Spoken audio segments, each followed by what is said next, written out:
Heavenly Father, thank you so much for this time together where we can just pause and hear some great material and just figure out how it can challenge us and inspire us to take the right next steps. Father, I thank you for Vangie and the work of the focus group, and just pray that you would speak through her today. And Lord, we just pray that you would take this material and connect it to us in exactly the right way for all of us as individual leaders in different places. So we just pray that that would happen in a wonderful and encouraging way. And we thank you for your presence with us today. And we pray all these things in Jesus' name. Amen. Well, great. Thank you, Jonathan. Thanks, everyone, for welcoming me back. It's good to be with you all.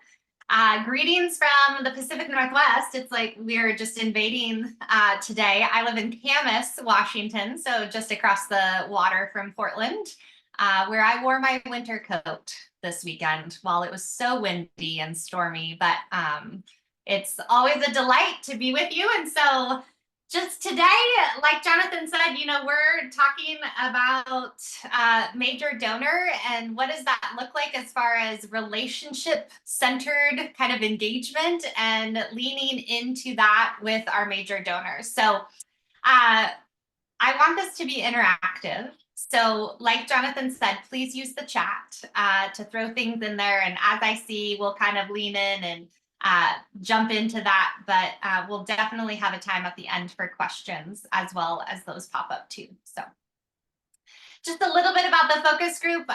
We've been around for 40 years. We're based out of St. Augustine Beach, Florida, but our consulting team is all across the US. And our main kind of focus that we do are feasibility studies leading into capital campaigns. Right now, I think the smallest one is 1.8 million all the way up to 300 million. So the Lord is at work, especially after the pandemic.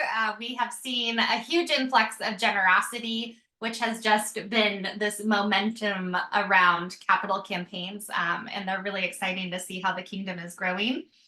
We help with strategic planning as well. We kind of walk alongside nonprofits, helping them stay accountable to the process that we're going to talk through today through our Targeted Advancement Council. We also have a research department on our team, just looking at Wealth Engine and foundation research, all those details. And then we partner with a lot of organizations, specifically organizations that have individuals who are out raising their own support, but also are raising funds for the collective organization. So we do a lot of trainings with mission agencies and not that have that kind of staff support model as well. So leaning into that. Couple things just to, you might find yourself on the list here of dangerous habits or patterns that we develop over time. And I have been known to do these as well in my work as a development director, but having an unrealistic plan to raise the annual budget, or maybe your board has an unrealistic plan that they have translated to you. Lacking a fundraising team that has clearly defined roles and responsibilities. It's kind of that catch-all team. When I worked at a university, the alumni department was the catch-all for everything that nobody knew where it had a home. It went to us, and we tried to figure out how to fit it into the model. But that can sometimes be the issue when we don't have clearly defined roles for our staffs. Focusing on events and not relationships. I think we all saw this in the pandemic. Just how we could not hold events. And that was something that we had to have some major shifting around. What does that look like? Asking every donor the same way, regardless of their ability to give or their desire to give. We're going to talk a lot about this one today. And then underutilizing the most effective way to raise money, which is that face-to-face conversation that happens over a course of time. So what we would like this to be is this better way. And this is all from our Taking Donors Seriously framework. It's out there. I'm going to show you a book that you can purchase at the end, but this is one that we really have leaned into over our 40 years. So a well-defined annual fundraising plan that gives you the freedom to say yes and no. As development professionals, that is really important, especially when people are coming with you to new ideas, or, hey, let's do this bake sale, or, hey, do you know this, restaurant will give you 15% of the proceeds. Well, that's great, but does it fit within our annual plan? A tangible case for support or a case statement that really gives the donor that full holistic picture of the work that you're doing and what is your plan to make that happen for the year. A prioritized list of donors who are likely to support you. So you all, I'm sure, have databases or maybe Google Sheets, however you're tracking that information. But we very much come at it from a standpoint of you have donors who are not reaching their full potential because they probably have never been asked or shown how to give. And so we want to lean into that today. A strategic and personalized approach for every donor. I know when I was at the university, I had this massive portfolio that I was constantly trying to manage. Where are these people at? How do I figure out my next step with them? And so we're going to talk through a process today that helps you identify where are they in the cultivation process. And then even leaning into the potential of a volunteer fundraising team, somebody and other individuals who can come alongside and really share about your work in tandem with you. And so the burden doesn't all rest on you in that process. So this is just, you probably have seen this report from Giving USA, but they haven't come up with 2023 stats yet. But individual giving is on the rise here. You can see 64% of all giving is happening by individuals. Foundations, we're starting to see a shift where they're really going with a smaller amount of organizations they support and deep. They want to see that long-term partnership. Corporations, obviously through sponsorships or those business giving is about 6%. And then that will and estate is still an untapped area for sure that people just, again, they're not asked and shown how to give via their will or planned giving. And so that's a smaller percentage there. But we're really going to talk today about this 64% giving by individuals. Okay, so let's kind of get a framework here for some of just what are the principles around fundraising. There's 6 of them that we align with in our work and that I reference just as part of my everyday, even as I serve on boards as well. This is what I come back to are these 6. So people give to people they know and people they trust. I'm sure you've all experienced this when you get a blanket email or at Christmas time, you get an envelope in the mail and they've used, a photo that grips you. But at the same time, the things that go through my head is, okay, but what are they doing with these funds? And how did I get on their list and all those details? So we know that through relationship is really where people start to have a generous heart and start to give larger gifts, become major donors because they know you and they trust the work that you're doing. People give because they're asked and they're shown how. So many times in our feasibility study interviews, we ask the question and it's always, well, I've never been asked. There's just this assumption that because I'm connected to the organization or I have a passion about that area, that I'm going to give. But if nobody actually makes an intentional ask that is customized, then that person probably is just giving out of their discretionary income and not really thinking twice about it. And so we really want to lean into individuals who have a strategy for them and they're shown how to give. And that's really where that case statement comes in. There's so many examples in the Bible of this process coming to life.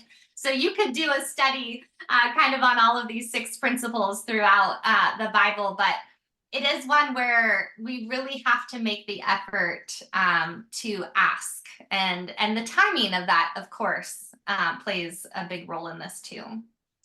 People give when they're involved and they have a sense of ownership. This one, I'm sure you have all seen this from your volunteers that come alongside you in your work. But as you pull them in closer and as you start to ask for feedback, or they're volunteering in different capacities or serving on the board or in advisory roles, this is really an area where we start to see major donors kind of come out and come to life, and you're able to identify and connect with them more.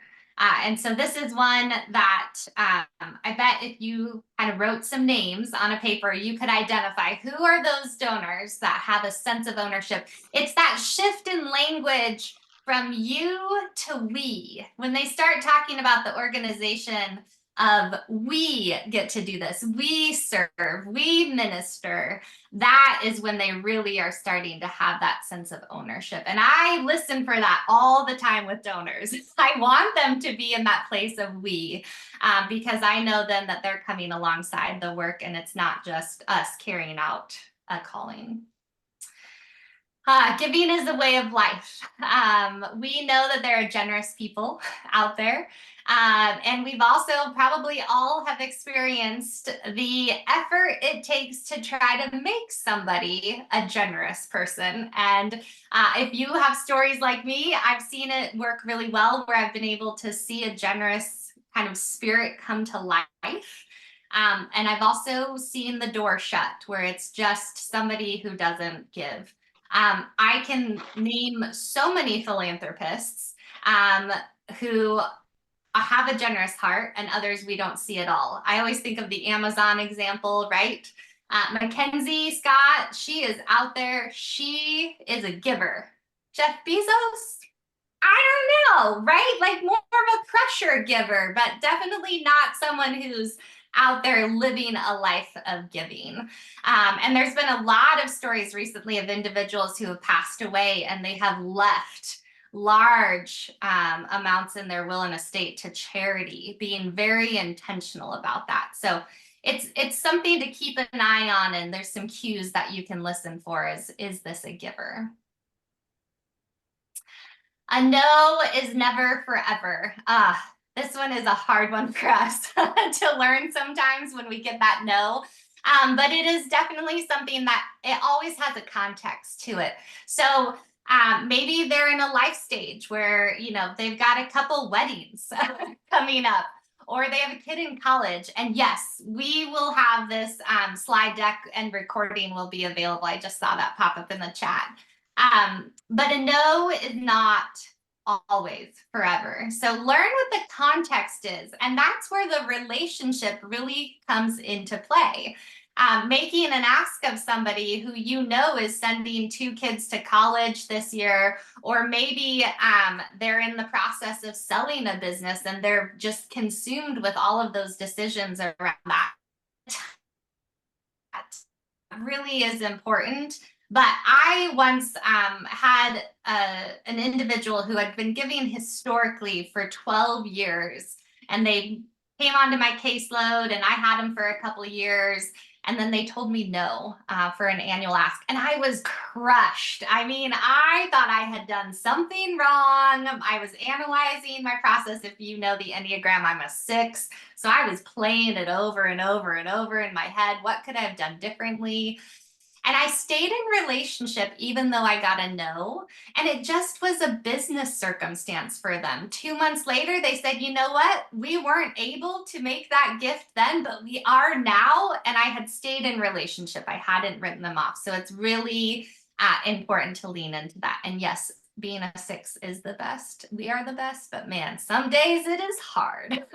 So I encourage all the 6s out there. Proper planning maximizes results and minimizes costs. This is, again, where we lean into that annual plan and having a path forward, having those systems in place. I'm a project management professional. That's like one of the areas I really wanted to lean into. And I tell my clients all the time, let's stop. Let's get our systems in place so that we can be more efficient and effective moving forward. So if you're in that place where you feel like everything is spinning around and it's chaotic and you're not able to be proactive, but you're constantly being reactive, this is for you, that proper planning and really like just pausing, taking some time to get some systems in place in an annual plan so that you aren't spinning your wheel and wasting your precious resources that I know that you all are stewarding really well through the process. I could talk an entire webinar on this one. So let's dive into the asking process here. Two really important kind of catch-alls or primary rules that we want to keep in the back of our mind always while we're engaging major donors. One, we always want to let them know ahead of time when you'll be asking for a gift. This is really important because we want to be in relationship. We don't want to be a transaction that's happening. And so I don't want a donor to think every time I call that I'm calling to ask for money. I want them to be aware of when that's going to happen, and so that they're prepared, but they can also say, hey, timing's not right, or they can give us some cues as to when it would be appropriate. So we want to make sure that we're at every step in this process, we're kind of pausing, letting them know what our next step is, but especially giving them the heads up that you plan to make a financial ask for them to prayerfully consider. And then the second thing here is ask for something that they can say yes to. Sometimes we get caught up in an individual's capacity, or maybe we hear about what they gave to another organization and, oh, they could do the same for us. But what we want to do is we want to make sure that we're asking them for an amount, or we're asking them to the next step in the cultivation process that's an easy yes for them. That is this principle of people give to those that they know and they trust. If you're able to really show them that you're stewarding their time and their resources well, they're going to be in a long-term sustainable partnership with you.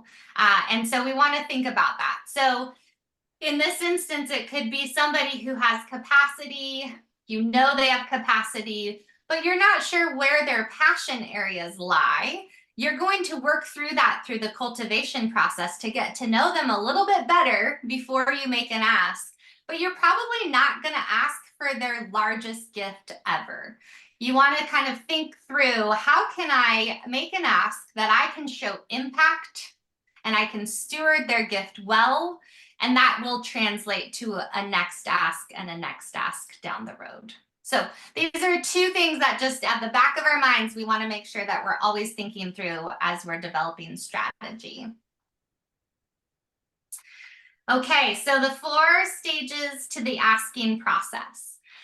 We're going to dive into each one of these, but these are the stages. Our casual conversation, sometimes I call this a missional conversation. The tour, which is the come and see opportunity. Then we have sharing the case or the case for support. And then finally, the ask. An individual could sit in any one of these stages for multiple steps. So especially someone who's newer to the organization, they might sit in this tour stage for 3 or 4 engagements before you feel like they're ready to move on to the case stage. So sometimes this is a 4-step process, sometimes it's a 7-step, or sometimes the individual knows you really well and you can combine the tour and the case in one meeting.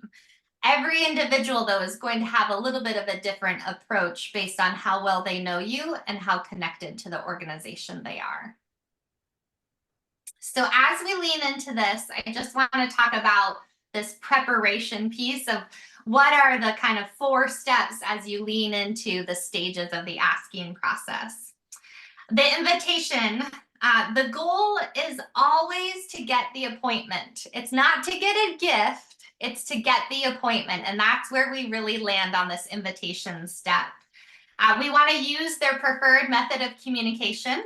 So hopefully in your communication with them, you figured out, are they a texter? Are they a phone call? Do they prefer emails? What really speaks to their heart around communication? You want to clarify the purpose of the meeting and how much time they need. That is a big one. I've sat down to present the case for support before, and I've clarified the time and they're like, yep, nope, got 20 minutes. Well, that shifts my whole thinking as to how I'm going to spend my time. So we really want to make sure that we're clarifying that before we jump in. We want to also invite a spouse or even a family member to join. I can tell you so many stories of individuals that have cultivated one individual in a couple. And then when that individual passes away, the other spouse has no connection to the ministry whatsoever. And unfortunately, that potentially could result in a will, modification in the estate. But one of my favorite ones with this is I was doing a feasibility study for a capital campaign. So I was doing an interview with this couple who had a lot of capacity. They had sold a business recently. They were really thinking about their future legacy. And I could tell the husband was doing all of the talking. And so I was like, okay, maybe he's got the deeper relationship with the organization. When it came to the time where they would project their gift, he projected a gift and she elbowed him hard and was like, oh no, we could do more. And I was like, oh, okay, this is okay. All right. This just shifted everything.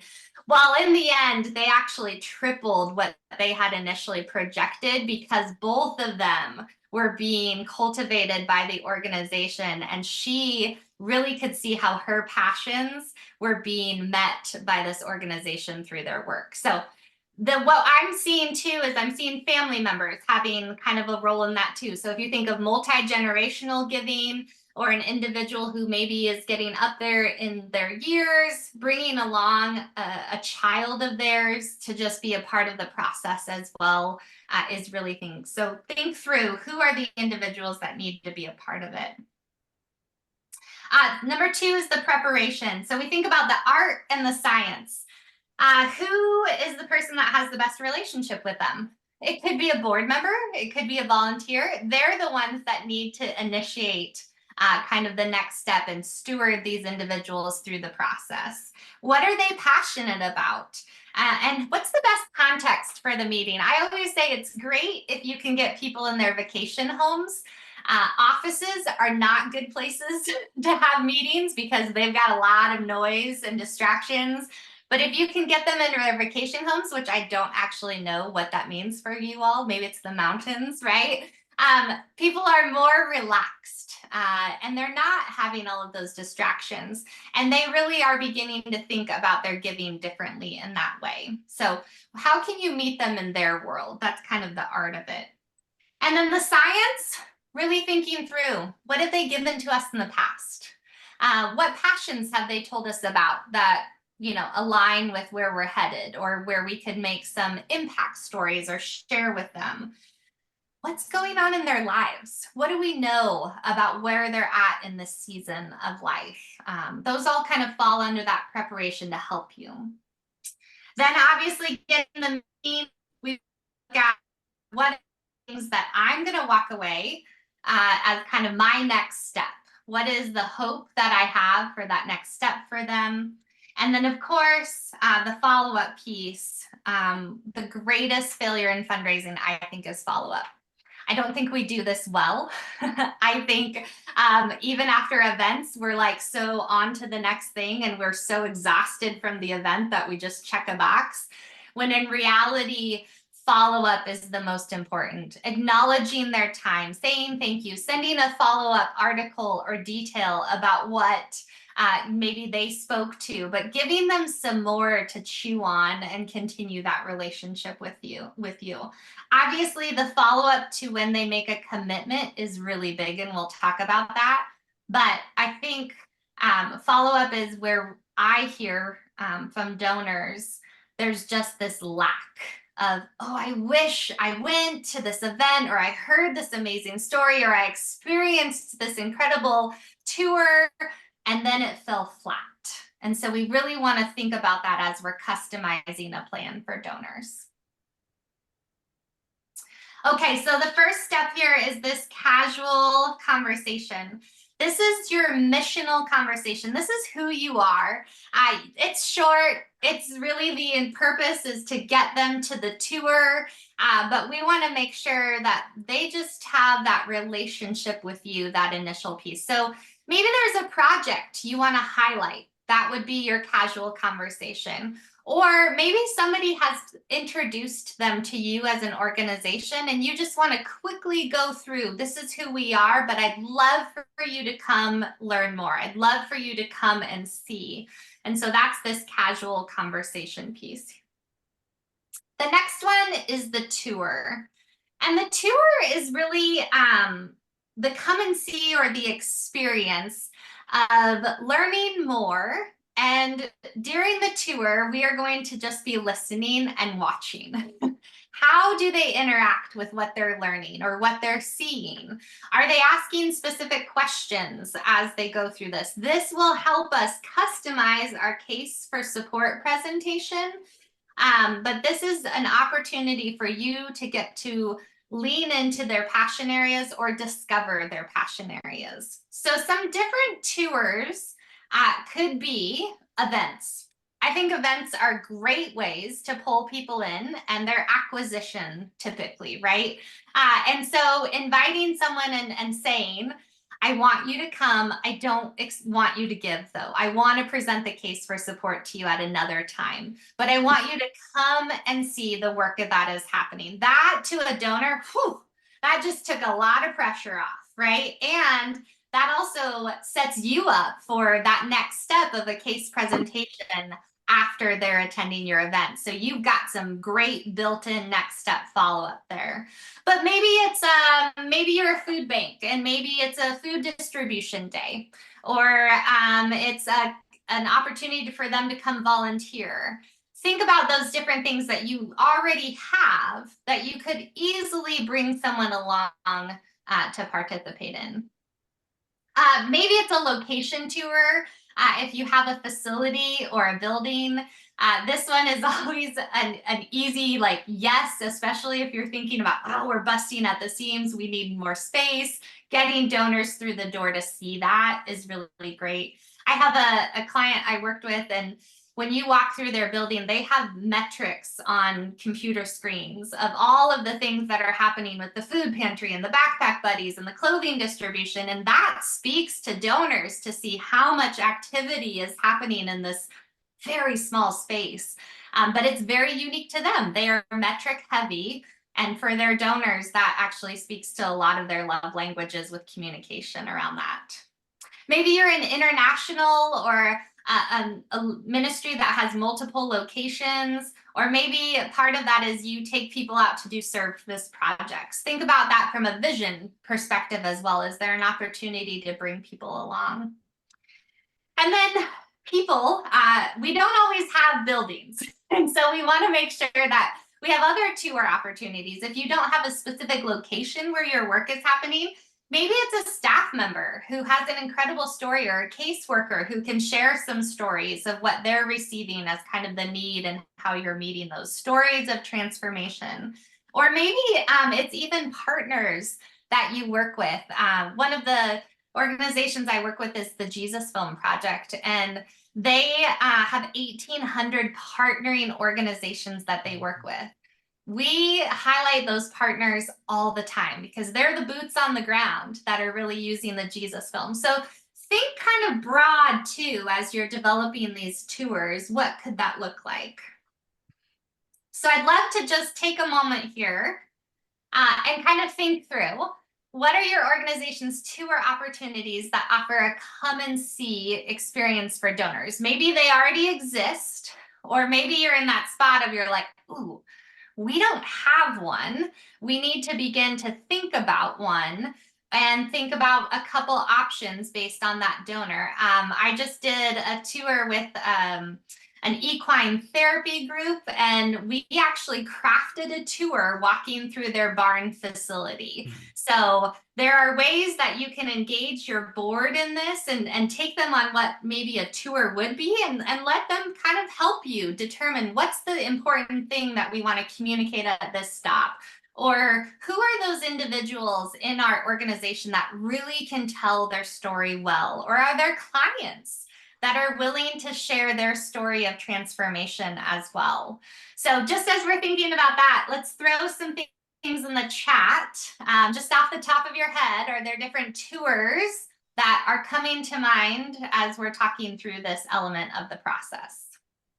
And Vangie has some people put some stuff in the chat box. I love what you said about inviting somebody to an event and letting them know that there's no pressure to give, but this is a great opportunity to just learn more about who we are and the opportunities to connect. And when you see things as a long-term relationship, it sets you free to make an invite like that, right? If you're feeling like I've got a bottom line a gift from this person as soon as possible, you're not going to invite them to an event and say, don't worry about giving, Right. right? Right. And so I love the focus on the long-term relationship there. And then the only other question I would have is you mentioned early on letting people know beforehand that there's going to be an ask connected with that one-on-one conversation. Yeah. What's a good way to do that? What have you seen out there? What's the language, or just what's been your experience with that? Yeah, it's very much kind of a conversation of at the end of the case, and we'll talk a little bit more about the practical steps. But at the end of the case, when you get to the budget and you kind of stop and let them think about it, you then initiate I want to make sure that all of your questions are answered before I ask you to make a gift. And so you give them some not only like tangible space, but you also give them some breathing room for them to process what they've heard, come back with questions, or maybe they've asked you questions that you need to follow up on. So it is as simple as I'd like to give you some space. And then when you book that appointment with them, I'd love to have you consider a financial gift, and I'd like to make an ask if the time is appropriate. Or for some donors who have been through the process with you and maybe they're used to a gift plan, it's, hey, I'd love to walk you through our gift plan and see how you can financially partner this year. So there's some key indicators to donors that are like, okay, like this is an ask, but all of the other process, I'd love to have you just come and see. There's no ask today. I just want you to experience our ministry firsthand. And I think for donors, it's very freeing. It's freeing for you. It's freeing for them.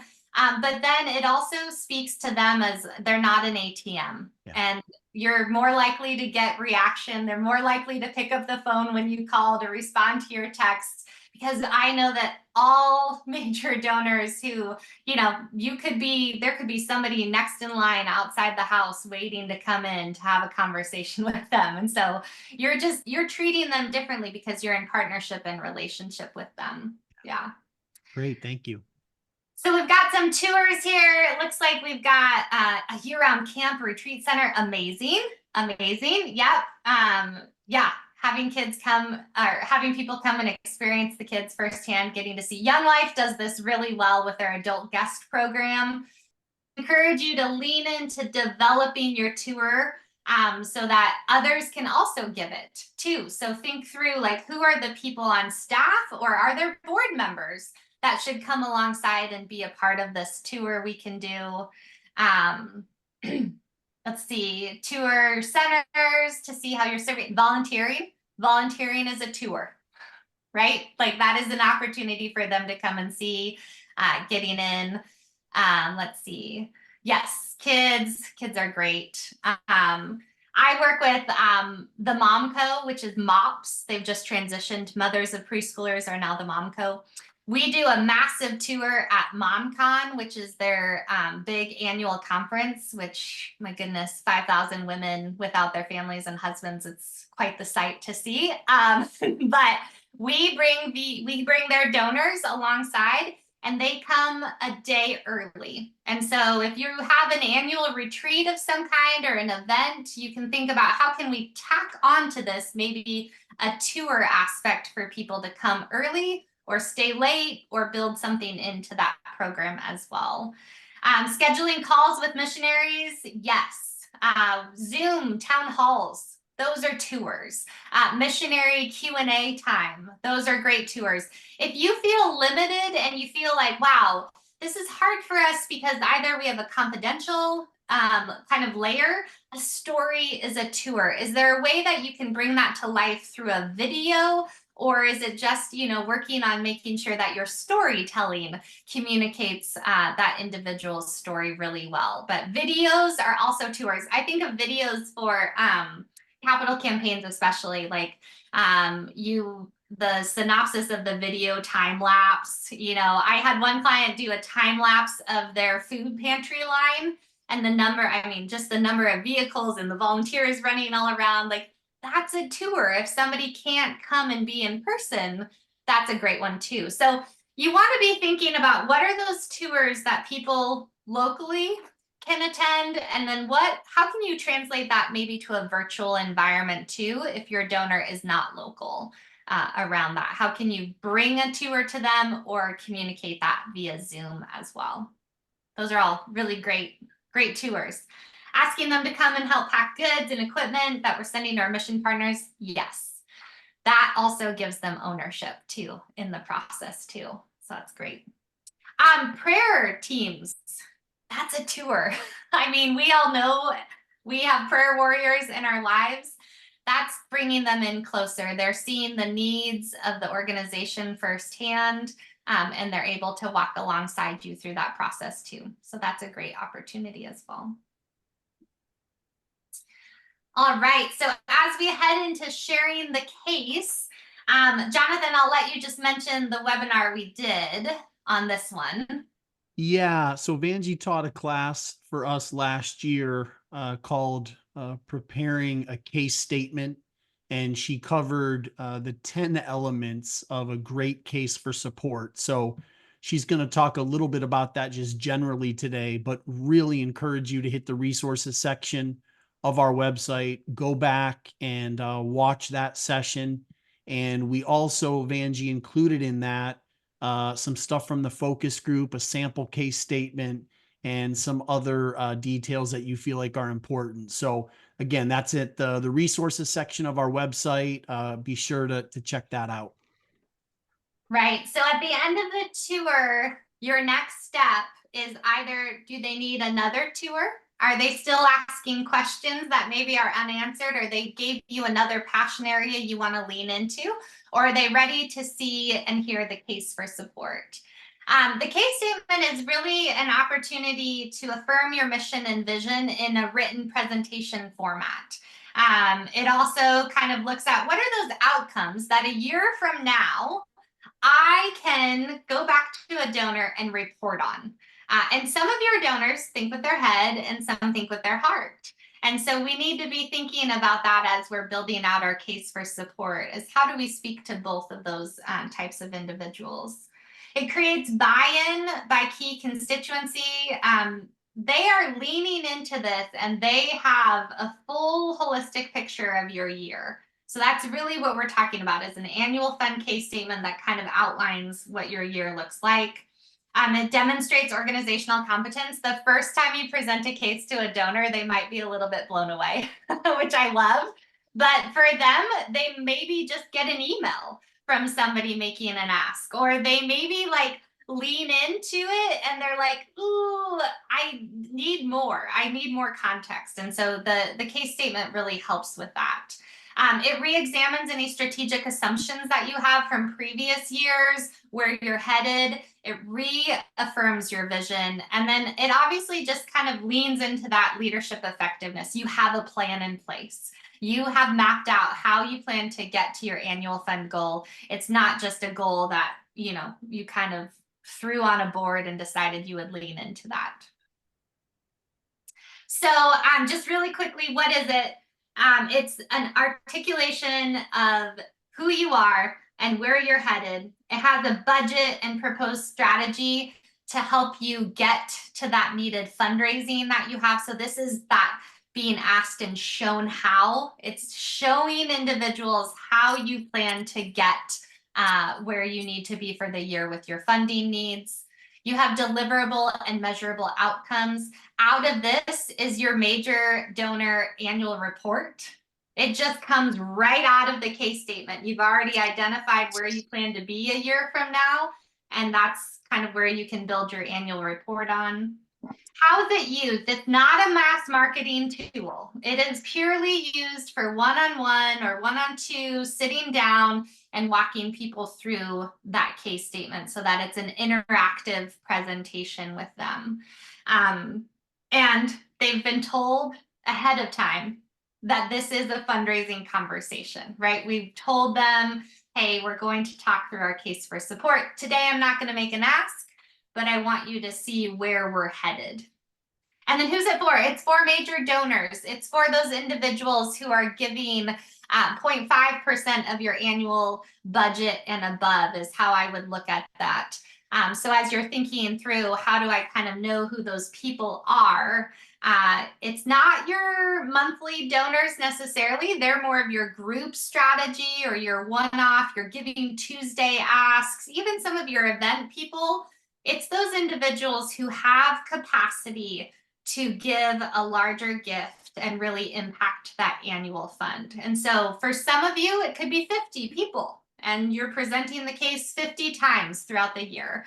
Could be 100 people, but it's not your entire database. It's a very focused group of people who you would define as a major donor.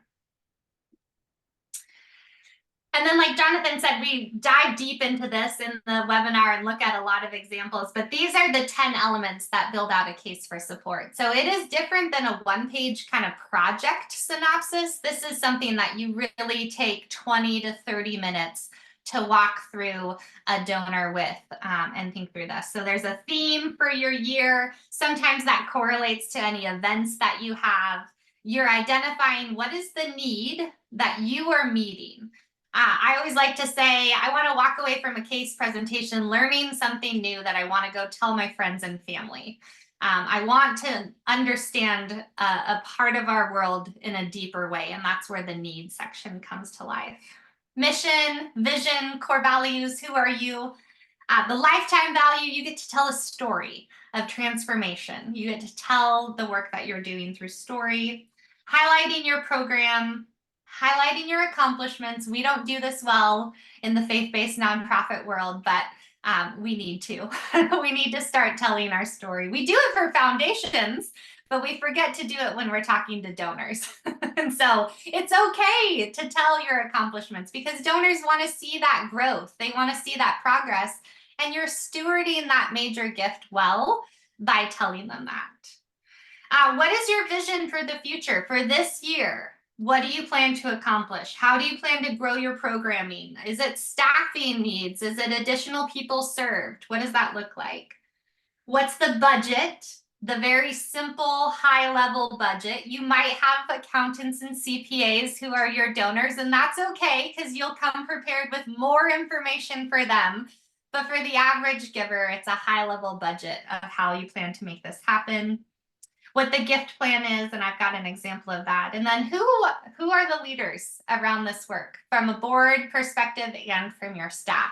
That brings credibility. And it's amazing to sit there with a donor and be like, they're on your board, had Bible study, or I attend church with them. That just continues to build trust with those donors as you talk through the leaders in your organization. So just thinking about this in this step, the third step of the process, we want to make sure we're preparing supplemental information based on the donor's interest. So if they think with their head and they are numbers based, I'm going to bring a full budget to the table because they might ask me questions or they might want to see that. And so I'm going to be prepared with that.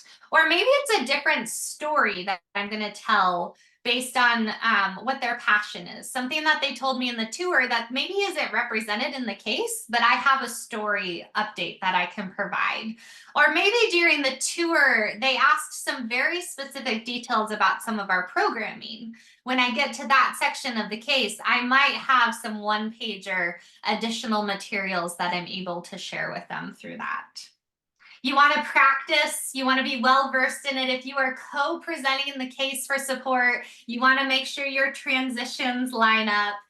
And case for support, they have kind of these talking points and then what's on the page. And your talking points are very different. You're not reading the case. Again, it's a presentation tool that you're walking people through. Consider those stories or personal input you can share. Did something happen the day before? What is a really timely, relevant story that you can share? And then obviously practice, practice, practice when it comes to this. Knowing your audience is really important. So thinking through is this horizontal where I'm just going to kind of high level give them the overview. They know us well. So maybe I can skip the mission page. I don't need to lean into the program page as much because they've been around our work. Or is it something that you really need to drill down and use it as a vertical tool with individuals? So this all goes into that thinking before this step. Once you get the meeting, how do you prepare? What are all of the pieces that kind of fall in? And again, every donor is not the same. And so you're really thinking through, how can I uniquely connect with this donor through the case presentation? There's a couple things in this new world that we're living in, virtual and in-person. You always want to make sure that you're relational. So is that sitting next to them? Are you presenting at a meal? What does that look like? But thinking through context is really good for this. So being enthusiastic, excitement is contagious. I have one client, he's the head of school, and he just has the weight of the world on his shoulders. I mean, most of the time when I get on the call, I'm like, oh my goodness, let's just stop. We need to pray. Like, this is just heavy. And then when he presents a case, it is like a different human. Like he just gets so much energy and excitement from that. Same with the tour. And so there was a season where life was rough at the school, and I was like, all right, we're just going to book a tour every week on this guy's calendar, because that to him gives him life. And so think about that too. Like, how can you communicate your excitement and enthusiasm? This is an opportunity where you're going to present, and we want it to be interactive. I'm going to be listening for what is that donor saying about what they're passionate about, what questions do they have, because that's all going to communicate, how do I make my ask, how do I steward their gift well. And it's really important to be capturing kind of those feelings that you're having as you're communicating out this information. And then most important is to stop at the budget page. Remember, when we set this step up, we took money off of the table for this conversation. We just want to walk people through, what does it look like for this year, where our ministry is heading, and how we plan to get there. It's our plan. And so we've taken money off the table. It is not a financial conversation. At this point, it's just to hear. And so you want to stop at that budget page and close the book and let them respond and get their questions answered and lean into that. Obviously, in this world, we do a lot of virtual presentations as well. So I use FlipSnack is the hosting site that I use for case statements. It just turns them into a book, which makes it a very nice process. But you want to make sure that they have a copy with them so that they can do any follow-up reading that they want to. And then obviously tech, our arch nemesis. But really thinking through, how can you bring this to them in a way that still is relational, but maybe you're communicating with them on Zoom because of where they live. Vangie, can you share that resource again? What was it called? FlipSnack. Okay. FlipSnack. FlipSnack. Yeah. Got it. Another one is Hey Zine, like magazine, but Zine. So Hey Zine. And that's another option too. Okay, so as we kind of get to this last step, hopefully by now you've had a lot of indicators from the donor. Where are they passionate about? What is happening in their life? And then when you got to the case, you learned about the different areas that they might see opportunity for. And so as you're preparing for the ask, there's some things that can come into play here. What have they given historically to your organization? Where are they at financially? Are they selling a business? Are they leaning into other areas of their lives that they have right now? Are there any of those indicators that they kind of gave? And we use what we call a gift plan or a range of gifts. And so on the right-hand side, you'll see this is a gift plan for an actual organization. And you really want to, once you've kind of presented that budget again, so if I was to set this up and I pick up the phone or after the case statement, and I said, you know what, I'd love for you to take some time, think about what we talked through today in the case. And then I'd love to call you next Tuesday to share with you our financial needs for the year and see if you would consider joining us as a financial partner. Or you're setting it up in that meeting if you, maybe you can't get to this donor very much, and so you get one chance. You might do the case and the ask at the same time. But again, you're going to set the case presentation up as this is a conversation to go over our case for the year and to see about a financial commitment from you. So you, again, set the stage for them. But as you're thinking through that, you want to decide how you will make the ask. And so 10% of the time, we're going to ask for a specific amount. This is typically foundations, family foundations, or maybe even when the donor has indicated an amount that they would be considering to give this year. So that's 10% of the time. 10% of the time, we're going to leave it open-ended. These are the donors that maybe they're wild cards and your giving is kind of all over the place just based on how their business has been going. Maybe they get distributions, or it could be a donor who really wants to be generous and they've communicated that in the past. And by boxing them into a range, maybe that just kind of truncates their thinking around that gift. So 10% of the time, you would just leave it open-ended for them. But 80% of the time, you're going to go in with a range. You're going to be thinking about this giver. What have they given in the past? What do you think they have capacity to stretch to? And you're going to look at your gift plan and really think through who are those individuals that could give. It would be the person that gave like 25 to 50, and I would circle that. Or maybe, you know, your annual fund is only 500,000, and so you're going to have a lot of 5s, 10s, 15s, and so maybe you're thinking about who's that individual that could stretch. Maybe they've given 7,500 in the past, and I'd like to have them consider 10,000. So when you build your gift plan, you're really thinking of it with people in mind. We don't want to just put a large number out there of 200,000 and not have somebody in mind who will give that 200,000, because there are savvy donors who will say, is that doable for you? Do you have a $200,000 donor? And so we really want to think about building this gift plan with names that we've kind of in the back thought through. Is that donor represented well on this gift plan? And then we always leave the ball in our court. So this is really important to lean into follow-up, confirming the gift, making sure that we heard it accurately, what they said, confirming the gift, or even just a text, depending on the person. They might need an email for their financial advisor. And so you're preparing that for them and sending that over as a follow-up piece. They could walk away from the ask meeting and say, you know what, we've got a meeting with our financial advisor or with our family in 2 weeks. Great. Can I reach back out on this date? I think one of the things we see a lot in fundraising is we let the ask linger.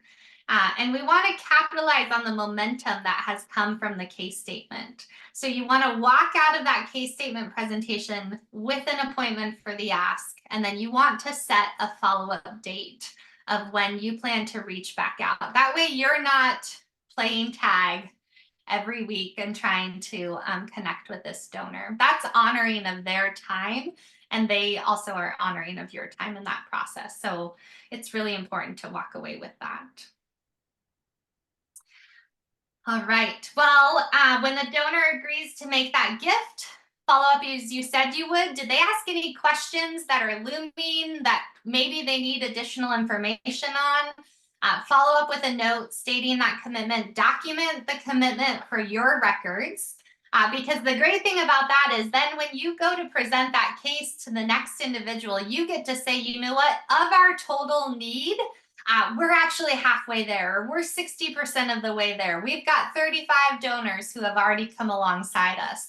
That is also a piece that builds kind of that momentum for donors to see, I'm not the only one. They have a plan and they're working the plan and they can tell me. I've actually like physically slashed through case statement lines for donors that see it in a visual way to show them where we're at towards our financial goal. Always thank them multiple times. When you're presenting the case, if you happen to be in their home or their vacation home, how do they like to be thanked? Are they displaying items from organizations around their home? Do they have plaques on the wall that they represent? Are they somebody who actually enjoys getting a coffee mug and they have coffee mugs? Or do they wear apparel from other organizations? Really be thinking through, what is that donor's love language for how to say thank you? For me, it's a story. I just want to hear a story of a life transformed, or receive a card from a kid that I helped to send to camp. So think about that. Some donors, they don't want you to spend money on the thank you. They just want to be kept in contact and stewarded through impact stories. And then always keep the ball in your court. This is that follow-up piece. What are the ways that you can continue to keep that passion of theirs lit throughout this year? And you would only be doing this process one time a year. That's the hope, is that you would take them through this process once, and then you're just going to start it over. But there's a lot of those stewardship phases that kind of happen throughout the time between asks, where you're keeping them up to date, you're showing them the impact of their giving, you're telling them stories, and you're drawing them in closer. So that's where this kind of keep the ball in your court pieces. But I think we get stuck in this, oh, check them off my list, they're done. But we're thinking long term, they're in relationship with you. And so is there something happening in their life where you can send them a card or check in on them, or just invite them back to your facility to see again the good work that they're a part of? It's that we language. Yeah. And I just want to highlight too, Vangie, connected with the relationship that you're building, and maybe you even get to the ask point, right? A lot of times we go in to the ask with our agenda, right? We've got to get through our case. We've got to make sure they have all their questions answered, different things like that, or whatever. And I think sometimes we just fail to listen, right? I mean, we need to listen to our donors, our partners. Again, right? What's on their heart? What's God calling them to do? We don't want to just handle this as some sort of transactional conversation, right? Again, it's a genuine relationship. And I certainly have stories of going in to make an ask and something turns. And right, there's something on the heart or mind of a donor. They want to talk about something else. God's doing something else in their lives. They're feeling called to do maybe something specific with your organization, or just maybe something's going on with them. And we need to constantly be tuned into how the Holy Spirit is leading that meeting and what he's doing there. And we need to be genuinely present with the people that we're meeting with. 100%. Yeah, there's I have it. Oh, I'm a big fan of books. Obviously, Henry Nouwen, huge fan. I'm reading through all 84 of his books, I think. But another one is just Prayer Shield is a great one. You can take your team through Henry Nouwen, Spirituality of Fundraising. Obviously, he's got a whole section on prayer and gratitude around that too. But it's something that I think praying in advance. Oh, Spirituality Fundraising. There it is. Chad's got it. I love it.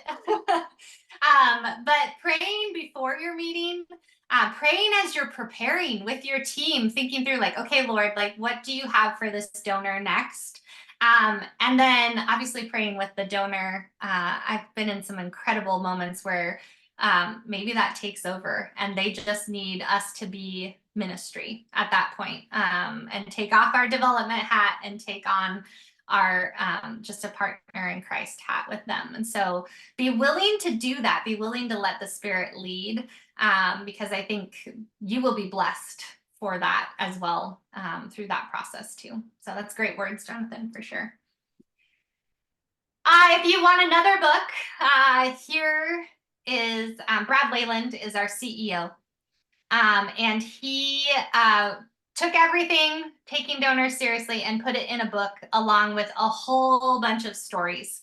And so if you're like, wow, okay, this asking process is just one snippet of this larger plan, this is a great book for you. So you can get it on Amazon or InterVarsity Press, but he's basically put all of our secret sauce into a book because we want to see the kingdom grow. And the framework for that, I know, can be the part that is the hurdle for many organizations, is to really build that. So this is a great book to lean into as well. So that's what I have. I would love to just open it up to some questions that you might have that are percolating, or anything I can clarify on. I think we've got about 5 minutes. Is that right? Yeah, that sounds good. Nothing in the chat box that I see right now. So just fire away, unmute yourselves. The one thing I will just add, some of you are thinking, I know, because I know you guys, you're thinking, we don't have the case for support. And it sounds like that's a major piece to making a major donor ask. And we would say it absolutely is. So if you don't have a case for support, here's what I'd recommend for next steps. Hit the resources page, watch Vangie's class on preparing that case, take a look at the sample case that is also there at the website, and then book coaching with us. And then we can talk you through that, see where you are, brainstorm a little bit, and just figure out what your right next step is. And understand when you see the sample case statement at the website, that's a pretty well developed one. There are different levels and different places you can start. Maybe for you, you're going to start with a one-pager or something like that. And so just understand everybody has that right place to start. But when you have that tool developed, it helps guide your major donor discussions, and it clarifies your various asks to different partners. So check out that class, see that sample, book coaching with us, and we'll help you get started down that road. Yeah, and it looks like Joe had a question here. Wouldn't it make sense to ask major donors to consider giving within a multi-year framework, especially thinking through relationship on this? So yes, multi-year gifts are a thing, especially in the campaign world. But if you're thinking that your annual fund is going to remain the same over the course of the next few years, or that donor is somebody who thinks in a multi-year ask, you would just want to have a gift plan that reflects a multi-year ask. Also leaning into like, how does that affect you on the accounting side of things as far as the timing of their gift? If that's the case and they're making a multi-year gift, it's totally appropriate to ask them when they anticipate giving that gift, so you have a better flow of cash flow knowledge around that, and keeping your CFO and accounting team happy as well in that regard. Yeah, we just did a multi-year ask connected with Venture 19 to some specific major donors, and they loved that, just hearing the vision for the next few years, and loved just knowing that was an opportunity for them. Yeah. And we actually had, I think, 100% participation in a multi-year commitment. So yeah, Joe, that's a great thought there. Yeah. Also, you know, the case for support, I would say casual conversation, tour, case for support. These are all things your board members can do. If your board members are comfortable with making the ask, they can also do that too. It's just strategically thinking through when do you on the development team or as the ED need to be brought in? Because you're the vision caster, like you're really helping to bring that together. So I'll see organizations have a board member or volunteer do the casual conversation and the tour, and they bring an ED in on the case statement, and then maybe they make the ask or they, engage in that. So be sure to think through like who holds that relationship, who's the primary caller that really can help you steward this through the process so that you're not constantly on deck for that. But in working with my clients, I pull up their spreadsheets and I say, okay, who's ready for case presentation? Who's ready for tour? Like it is a stage that you can use as you're planning your month, looking at who are the individuals and what are our key next steps with them. Fire away. Some other questions for Vangie. Well, good. Vangie, tell us a little bit about how people can reach out to you. I'll send some follow-up information out, but what are some things that they might want to reach out to you on to just continue the conversation, and what's the best way to do that? Yeah, so we obviously feasibility studies, capital campaigns, strategic planning. I'm happy to have conversations around that. If you feel like our organization is ready, like we're ready to begin those conversations, we just don't know maybe next steps for campaign readiness. We're happy to just have a conversation about that. The other thing that we can do too is if you're like, wow, I want to take my entire team and get the same language and really lean into this, we can take you through our Taking Donors Seriously training. We do that with boards, we do that with staff members, just so everyone's speaking a common language. And it's a training that you actually walk away with everything done.